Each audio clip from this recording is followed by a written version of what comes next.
Les personnes intelligentes rencontrent souvent plus de difficultés à s'engager dans le mariage. Non pas par manque de sentiments, mais plutôt en raison de leur manière de voir la vie, façonnée par des expériences souvent marquantes et profondes. Et ces expériences les ont rendues plus lucides, plus prudentes et surtout plus exigeantes. Elles réfléchissent avant d'agir, elles n'acceptent pas facilement les compromis, elles ont tendance à voir les choses de manière très tranchée, sans demi-mesure. En plus, ce genre de personnes accordent généralement beaucoup d'importance au travail, à leur indépendance personnelle et à leur accomplissement personnel.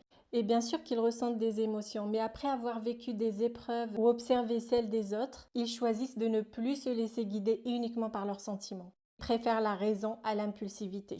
Et c'est pour ça qu'une femme de 30 ans, 40 ans ou plus qui n'est pas encore mariée ne devrait pas être étiquetée comme vieille fille. Bien au contraire, il s'agit ici d'une personne qui a appris à se protéger. Elle donne plus son temps et sa confiance à la légère, qui refuse de s'engager dans une relation qui ne respecte pas ses valeurs. Et d'ailleurs, de nombreux penseurs, de nombreux entrepreneurs ou des grandes figures de l'histoire ont traversé la vie sans mariage, sans descendance, par choix ou par conviction. Et la difficulté pour ces personnes réside aussi dans leur sérieux. Elles ont parfois du mal à lâcher prise ou à accepter les aspects plus simples et plus légers de la vie à deux. Les compromis leur semblent souvent synonymes de renoncement. Un homme intelligent ne se forcera pas à faire des concessions qui vont à l'encontre de ses principes.